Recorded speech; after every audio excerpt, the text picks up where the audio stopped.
Nakaririmarim, nakakagimbal, nakakasuka. Tuloy na pagbaha sa iba't ibang lugar kahit taon-taon ay paulit-ulit na binubuhusan ng bilyon-bilyong pondo. Sa lahat ng ito, ano nga ba ang isinagot nitong si Senator Villanueva? Nakapanlulumo, nakakagalit at nakakakulo ng dugo. 3 taon ko na po itong sinasabi, itong mga kalokohan sa flood control program. Mr. President, ginahasa po ng flood control program ng gobyerno ang aming lalawigan sa Bulacan. But we thank the gentleman from Cavite, Mr. President. We have been looking forward to seeing him here in the Senate dahil alam natin, Mr. President, may mangyayari na dito sa ating ginagawang investigasyon at mapapanagot ang dapat mapanagot. Inaka Villanueva, taga-gobyerno ka rin. Ibig sabihin ba, 3 taon tumunganga ka rin sa problema na yan. Inaamin mo na sa loob ng 3 taon, wala kang ginawa dyan sa probinsya nyo. Itong si Ping Lacson, ilang araw pa lang na senador, marami nang nagawa hanggang Mindoro, hanggang Bicol, hanggang Bulacan, inikutan na ng mga tao niya. Meron na siyang report na nagawa. Ikaw inaamin mo, 3 taon na inuupuan mo yung problema sa Bulacan? Inuupuan mo nga ba? O talagang may alam ka tungkol dyan? Nako, Villanueva, yung palusot mo ang babaw. Ayusin mo, wala kang ginagawa dyan sa probinsya nyo, wala kang ginagawa bilang isang senador, sayang ang pasweldo ng taong bayan sa'yo. Wala kang ginagawa, inaamin mo yan base sa mga pinagsasasabi mo. Or alam mo ang tungkol sa flood control project na yan, pero tinutungangaan mo dahil ba nakikinabang ka dyan, Joel Villanueva? O talagang tatanga-tanga ka lang at hindi mo alam kung anong dapat gawin dyan? Si Ping Lacson, ilang araw pa lang dyan sa Senado, ang dami nang nagawang trabaho. Diyan pa para sa probinsya mo. Ano ka ba, Joel Villanueva? Sobrang babaw ng palus mo, nakakatawa ang mga pinagsasasabi mo. Uulitin ko ang sinabi mo. Ang sabi mo, 3 taon mo nang sinasabi ang problema na yan. Sinasabi mo lang. Joel Villanueva, wala kang ginagawa. Ano ka ba? Ginagawa mo kaming mga mamamayang Pilipinong mga tatanga-tanga, mga bobo. Huling-huli ka sa bibig mo. Halatang halata ka. Talagang very defensive. Naghanap ng kakampi, tinanong ng diretso itong si Secretary Bunuan ng DPWH kung siya nga daw ay diretsong nakipag-usap sa kanya, nakiusap tungkol sa project ng flood control. Again, itong ganitong klaseng diskarte, itong ganitong klaseng palusot, although hindi tayo nagbibintang. Kaya lang, Joel Villanueva, nakaka-insulto yung mga tirada mo. Ginagago mo ang mamamayang Pilipino sa mga ganyang style. Yung pagdepensa mo sa sarili mo, wala sa lugar at nakakainis tingnan, nakakainis pakinggan dahil para mo kaming ginagago. Sino ba naman ang, yun nga tinatawag ni Ping Lacson, na funder or proponent ng mga politiko? Hindi kita sinasabing kasama ka dyan. Ganon din si Chis Escudero. Pero, bakit ganyan ka-defensive? Yung mga funder, kung funder ang pag-uusapan, hindi kami ganyang katanga, Joel Villanueva, na ang funder, kung maglalabas ka ng bilyon-bilyon pera, ay hindi ka mag-iingat. Napakatanga mo kung ikaw mismo ang lalapit doon sa secretary ng DPWH or kung sino mang tao sa DPWH, pakikiusapan mo. Sasabihin mo, meron ako ilalabas na budget, ha? Atin-atin lang to, ha? Gusto kong contractor dyan si ganito. Ang gusto kong gawin presyo niyan ganito. Ang komisyon ko dyan ganito. At ang haba nung lalagyan natin ng pader ay ganito. Para ang mapupunta sa akin ay ganito. Sinong gago? Lalong-lalo na kung senador. Siguro naman, hindi kayo mga ordinaryo mag-isip. Mga senador kayo eh. Dapat magagaling kayo. Pero, wag nyo naman gaguhin ang mamamayang Pilipino. Sinong senador ang gago na kung maglalabas man ng pondo ay pupunta sa DPWH, haharap at didiktahan ang sino man dyan sa DPWH? Hindi kami kahapon lang pinanganak. Joel Villanueva. Natural. May layer yan. Maraming layers yan. At maraming paraan para i-communicate mo indirectly kung ikaw ang funder, kung ikaw ang proponent, kung ikaw ang nag-facilitate ng budget. Hindi ganun katanga kaming mga Pilipino na dahil sinabi ni Secretary Bunoan, hindi ka lumapit sa akin, never ka nakipag-usap. Yun na kagad ang magiging, maabsuelto ka na kagad sa mga ganyang klaseng depensa. Again, hindi ako nagbibintang, pero lalo mo kasing nilulubog ang sarili mo diyan sa ginawa mong style ng scapegoat. Yung style mo ng palusot. Kung hindi ka nagnakaw, hindi ikaw nag-facilitate ng budget, at hindi rin si Chis Escudero, huwag ka nang mag-ingay, huwag ka nang magkiyaw-kiyaw, at inilulubog mo lang ang sarili mo. Si Chis Escudero, indirectly, hindi rin talaga niya sinagot, or sinagot niya indirectly, yung tungkol doon sa 142 billion insertion. Niligaw-ligaw niya yung kwento kung ano-ano pinagsasabi niya. Hindi niya sinigot ng diretso yung question diyan. Pero makikita mo gaano ka-irritable. At halata mo pag irritable yan, umiinom ng tubig muna yan bago magsalita. Kahapon ni Presidente yung sa flood control at saka yung insertions. Kayo ngayon po ay kayo din ay naakusuhan na nasa likod ng 140, Nino? almost 130. Nino? Yung report po na lumabas sa Nino, politik. sino nga yung nag-aaksa? Apo. Yung media? Sa politiko po na merong Sino nga? report. Sino nga? Sir, Sino nga? Yung mga Who are media they- reports, No, who are they quoting? It's difficult to answer because I'm not quoting anyone. Sino Doon sa, sinasagot ko? doon sa official documents po na nakuha from the GAA. Sino nga sinasagot ko? Sagutin ko. Sabi nila nung una, 9 billion daw yung sa Sorsogon, 12 billion daw yung sa Bulacan. Sunod sinabi 142 billion. Sunod binuro nila yon, ginawa 150 billion. Alin ba talaga ang sasagutin ko ron? Pangalawa, nung una ang sinabi, ako lang. Sunod sinama si Senator Villanueva. Sunod buong Senado na raw yun. Bibigyan ko kayo ng kabuuang sagot. Ang kabuuang panukalang amendment kaugnay sa 2025 budget, umaabot sa humigit kumulang 6 billion. Ang nilipat-lipat, tinanggal, dinagdag. So kung totoo man yung sinasabi nila na 150 billion ang binago ng Senado, nasaan yung 500 billion yung pagbabagong yun? Saan ang galing? At bakit nila pinagtutuunan ng pansin yung mas maliit, hindi yung mas malaki? Si clarification. Did you or did you not introduce No. 150 billion? No, of course not. dun sa kahit po sa Sorsogon? Sa Sorsogon, nag-ano? Kung meron din po kayong mga 9 billion? changes. No. May changes sa Sorsogon, yes, pero hindi 9 billion. At kulang na lang pagalitan yung nagtanong na reporter. Kung ako ang reporter ngayon, ibabalagbag ko rin ang tanong at sagot doon sa kanyang pambubuli. Sino? Sino nga? Sino? Diretsuin mo. Sino nagtanong? Ganun siya ganun kabastos. Itong SP, si Escudero. Kung ako ang reporter niyan, susupalpalin ko rin siya. Sasabihin ko sa kanya, di ako. Tanga ka pala eh. Ako nagtatanong sa'yo eh. Tatanong mo pa kung sinong sasagutin mo. Nakakainis mga aksyon ng mga senador natin na sinabi ko nga, napaka-arrogante na. Napaka-yayabang na. Dahil nga, grabe ang yayaman nito. Kaya ganyan ka-arrogante.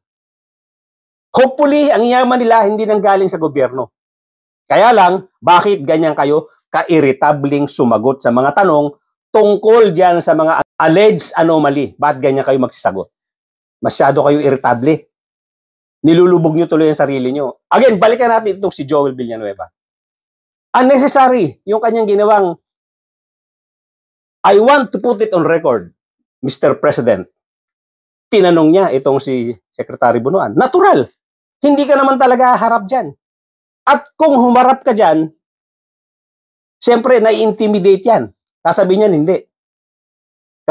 Siguro kahit minsan nagharap kayo niyan, baka hindi niya sabihin na humarap ka dyan. Pero sinasabi ko nga, napakatanga naman ng isang senador kung talagang ikaw ang nag-facilitate ng pera, ikaw ang nag-facilitate ng pondo, pagkatapos haharap ka sa mga tao para sabihan, eto pera sa akin galing to itong budget to. Gusto ko ang project ganito, gusto ko ang commission ko ganito, kay engineer ganito, ang haba nung gagawin ko ganito. Walang ganon. Huwag mo kaming gaguhin. Masyado mo kaming minamaliit mag-isip. Joel Villanueva. Nakaka-insulto yung mga ganyang style. Wala pa nagbibintang sa'yo, ganyan ka na. Sinalo pa siya ni Senator Villar, itong si Mark Villar. Isa pa rin ito. Wala ka ring moral ascendancy, wala kang moral authority, Mr. Villar, para i-absuelto itong si Joel Villanueva dahil yung panahon na maraming problema, yung time na maraming bulilyaso at time na maraming flood control projects na inimplement, marami din dyan yung time ni Digong kung saan ikaw ang sekretary ng DPWH. Alam ko dumaan din sa'yo sa pagiging sekretary mo yung nag-collapse na tulay dyan sa norte. Kaya hindi kita maintindihan bakit ikaw eepal dyan para i-absuelto itong si Joel Villanueva. Isa pa rin itong si Pia Cayetano. Alam mo, Pia Cayetano, lalo mo lang inilulubog itong si Joel Villanueva dyan sa pagsalo mo. Na sinasabi mo na itong si Joel Villanueva ay concerned na concerned dyan sa baha, dyan sa Bulacan. Naggagawa ka pa nga ng mga outreach program, yung mga tawag dito, yung mga pagtulong doon sa mga binaha.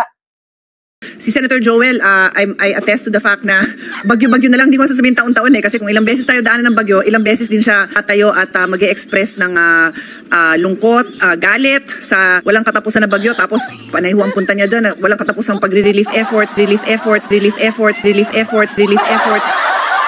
Hindi ba lalo mong inilubog dyan si Joel Villanueva? Sinasabi mo, palagi nagiging problema ni Joel Villanueva yan. Pero, gumagawa siya ng aksyon pagkatapos na. Yung ibig sabihin may bahana tsaka lang siya aksyon. Anong klaseng senador yan? Gumagawa lang siya after after the fact. Yung nandyan na yung problema, yung may bahana tsaka ka lang mag-aksyon. Anong klase kang senador? Sinasabi mo doon sa mga pananalita mo, Joel Villanueva, na ang tagal-tagal ng problema ng Bulacan yan. Ang tagal-tagal na yung mga pagbabahan, nirereklamo mo palagi yan. Ibig sabihin, yung mga lumabas na insertion sa budget, yung mga budget for flood control, hindi mo man lang tinignan? Hindi mo pinakialaman totally? Sobrang pag-iwas mo Sobrang pag-iwas mo doon sa issue na yon. Lumalabas tuloy para kang sinasabi mo, wala akong pakialam dyan, wala akong ginagawa dyan. Hindi ako concerned dyan sa budget na yan. Hindi ako concerned sa baha na yan. Contrary doon sa sinasabi mo na concerned ka sa baha, na problemado ka sa baha, naaawa ka sa mga tao, gumagawa ka pa ng mga relief operations pagka may baha. Anong klaseng senador yan? Yung mga relief operation, pambarangay lang yun Ibig sabihin, hindi ka nakikipaglaban sa Senado during during yung pag-uusap sa mga budget na yan, sa baha, pagbabudget sa flood control, hindi ka totally nakikialam dyan. Ganun ba? Anong klase kang senador? Dahil kung talagang concerned ka sa baha, kung talagang pinoproblema mo ang baha sa Bulacan, dapat isa ka sa bumabandera dyan sa paggawa ng budget ng Senado, ikaw ang nauuna dyan, isa kang prime mover para magkaroon ng budget ang Bulacan. Pero ngayon, sinasabi mo totally hindi mo alam yan. So ano ibig sabihin nito? Iniiwas mo yung sarili mo doon sa issue ng budget. Kaso, yung kasabihan again ng matatanda na umilag sa baga, sa apoy na punta. Iniilagan mo yung issue nung budget insertion. Napupunta ka naman doon sa isa kang inutil na senador. Doon ka napupunta. Nagiging inutil na senador ka. Dahil alam mo na, sinasabi mo, problema ang baha sa Bulacan. Pinoproblema mo for how many years na yung Bulacan na yan dahil sa baha. Naggagawa ka pa ng mga relief operations na para kang barangay captain. Sinasabi mo yan. Pero, wala kang pakialam sa budget. Ayaw mo totally makialam. Ayaw mo makialam. Dalawang bagay yan Kunwari, ayaw mo makialam dahil nagkaroon ng insertion. Or totally, aanga-anga ka, Senador, na ang alam mo lang gawin, relief operations. Ganun ba? Alin ang pipiliin mo dyan? Na para kang barangay captain na gumagawa ng mga relief operation pagka may baha, pero isa kang senador, ayaw mo makialam sa paggawa ng budget para magkaroon ng permanent solution yung pagbabaha sa Bulacan. Ayaw mo makialam dyan. Ganun ba sinasabi mo, Joel Villanueva? Tinatangan nyo kami mga mamamayan Pilipino eh. Piliin mo alin dyan. Alin ka dyan?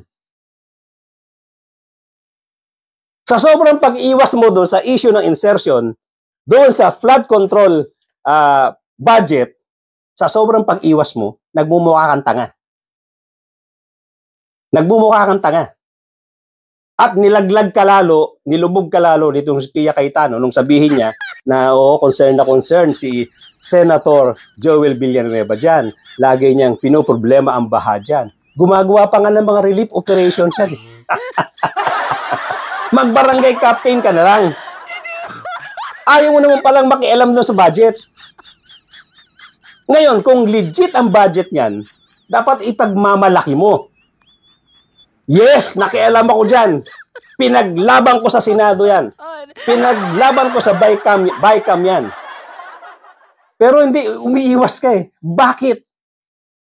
Bakit? At itong si Chis Escudero, bakit ganyan na reaction mo?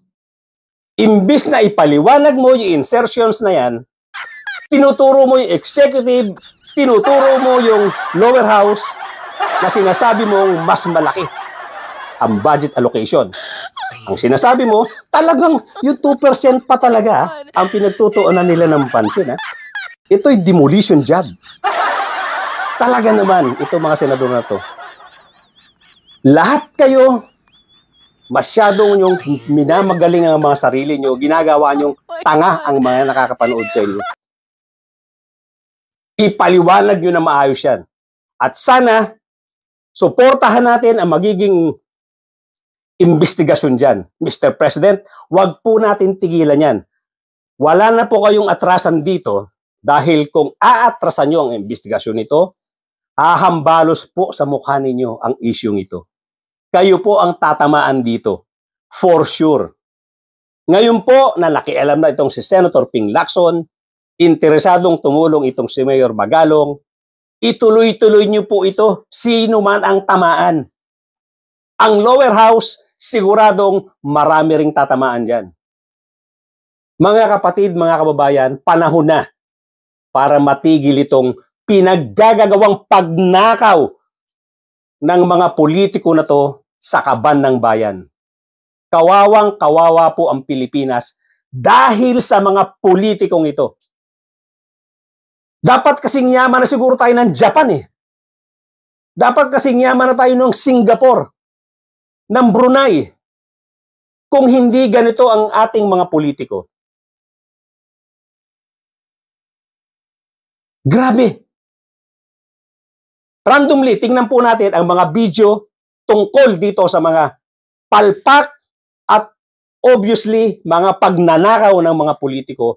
Makikita natin sa mga bidyong ito. Higit 380 million pesos ang kabuuang halaga ng dike project na ito sa Suba River sa San Teodoro Oriental, Mindoro. Base sa Sumbong sa Pangulo website. Nang mabiyak ang semento noong 2024, lumubog na ang ilang bahagi ng dike. Kinain na ng ilog ang lupang pinagpatungan ng manipis na semento. Habang nandun kami, may mga nahuhulog pang semento sa ilog dahil katatapos lang umulan. Bumigay na rin ang iba pang bahagi ng dike. Noong 2023 lang natapos ang portion na ito ng dike project. Pero matapos lang ng 2 taon, ito na ang itsura niya. Wasak. Nagkakaroon na po ng bitak yung kanilang gawa. Tapos po, inano po namin sa taga DPWH po, sa mga engineer. Yun po, parang inayos po nila. Yung mga retats po, inano po nila. Tapos nagkaroon po ng, yun nga po, nagkaroon ng baha. Doon po nagkaroon na ng lumaki na po yung, gumuho na po. Manipis na nga ang semento, halos wala pang ginamit na bakal. Walang mga bakal yung dike. Kung meron man, medyo kakaunti. Malaki ho. Sa isang tingin po namin, hindi po siya angkop sa lugar at saka doon sa volume at current po ng tubig na dumadaloy po dito. Siguro mas magiging matibay po ito kung mas malaki yung mga bakal. Isa sa mga construction company, ang New Big 4J Construction Inc., nakuha ang phase 1 ng proyekto sa halagang halos 145 million pesos. Minsang na blacklist ito mula 2016 hanggang 2017 batay sa inilabas na listahan ng Construction Industry of the Philippines dahil sa isang proyekto sa Quezon City. Nakatanggap na rating na poor sa Constructors Performance Evaluation System Report ng 2015 to 2018 para sa isang proyekto naman sa Laguna. Ang iba pang construction company ay ang Prime Pacific Marine and Industrial Services Corporation, nakuha rin ng halos 145 million pesos na budget, at ang Road Edge Trading and Development Services na naka-corner naman ng higit 96 million peso. Ang Road Edge Trading nakakuha ng 2 unsatisfactory ratings mula sa Constructors Performance Evaluation System o CPES noong taong 2014. Sa bahaging napinsala, sinusubukan pa naming kunin ang kanilang mga pahayag. Patuloy pa rin naming hinihingi ang panig ng DPWH Mimaropa Regional Office. For over 15 years, from 2011 to 2025, we appropriated more than 1.9 trillion pesos flood control management program under the budget of the Department of Public Works and Highways alone. Sa loob lamang ng 3 taon, mula 2023 hanggang 2025, higit 1 trillion pesos ang ating inilaan ilalim ng 3 naipasang budget measures para sa flood control. Ilang linggo pa lamang ang nakalipas, kasamang winasak at inanod ng baha ang bilyon-bilyong pisong halaga ng mga flood control projects na halos bago. 5% value-added tax, 2% withholding tax, 1% para sa bonds and insurances, ang allowable contractor's profit na 8 to 10%. Halimbawa, sa 100 million piso na pondo para sa flood control project, kung ibabawas ang maximum allowable deductions, nasa 82 million ang matitira para sa proyekto. Pero hindi pa rito nagtatapos, Mr. President. Kakatayin pa ang budget para sa mga lagay, commissions, SOPs, at iba-iba pang terminong binubuo para sa shares ng mga corrupt. Sa mga halos magkakaparehong impormasyon na aming nakalap, ganito kagarapal ang sistema sa hatian ng isang maanumalyang proyekto. 8 to 10% para sa mga opisyal ng DPWH. Certain na daw kung pumayag ang district engineer na 6% lamang ang parte niya. May extrang 2 to 3% pa na parte ang district engineering office kung may sosobra sa contractor's profit. Compute na rin kasi ng district engineering office ang tutubuin ng contractor sa project at sinisiguro na nila na sosobra ito sa allowable profit para mayroon pa silang kukubrahin. Ang tawag nila rito, reseta. Reseta dahil ang presyo na itinakda ng District Engineering Office ay nakasulat at napagdesisyonan na. Parang gamot, Mr. President. Lulunukin na lang ng contractor. 5 to 6% para sa mga miyembro ng Beach and Awards Committee or BAC. 0.5 to 1% para sa COA.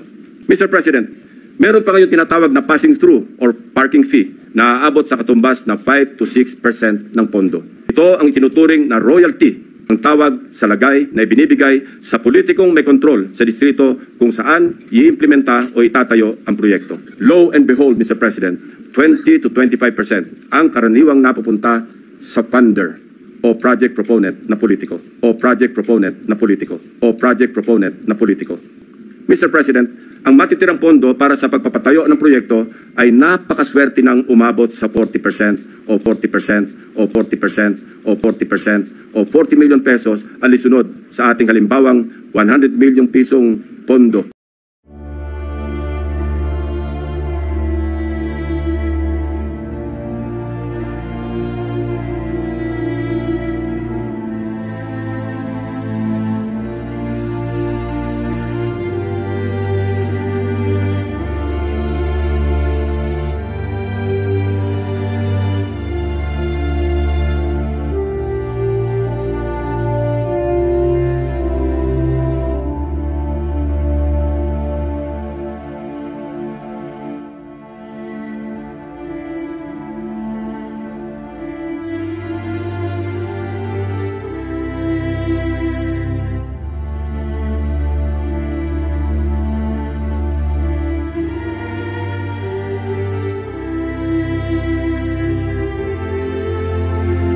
Tuloy-tuloy na po tayo sa usapang guni-guni sa mga proyekto sa lalawigan ng Bulacan. Nasabi ko nga kanina ay ang pinaka-notorious sa aming mga case studies, DPWH officials at insiders at ilang contractors ay minumulto ng humigit kumulang 30 guni-guning proyekto. Isa sa aming binisitang proyekto ng aking team sa Barangay Calero ay ang construction of riverbank protection ng pratang nakakahalaga ng 77 million pesos. Inabutan po namin ang flood control structure na ayon sa mga residente ay sinimulang gawin ngayong taon, 2025 lamang. Ibig sabihin po, ang pondo nito ay nasa taong 2025, hindi 2024. Ang malaking tanong, ano ang riverbank protection structure na pinondohan at sinasabing completed dito? Ito po bang nakikita nating puting pader sa screen? Pader nga po yan, Mr. President. Perimeter fence ng subdivision. Mr. President, sari-saring gimmick, makapandaya lang ng milyones sa kaban ng bayan. Magtungo tayo sa susunod na barangay, Mr. President. Lula ng bangka, binagtas ng aking mga staff ang barangay Babatnin, Riverbank Protective Structure, na pinondohan noong 2024. Ito ay nagkakahalaga ng 77 million pesos ulit na nakuha naman ng Darcy and Ana Builders.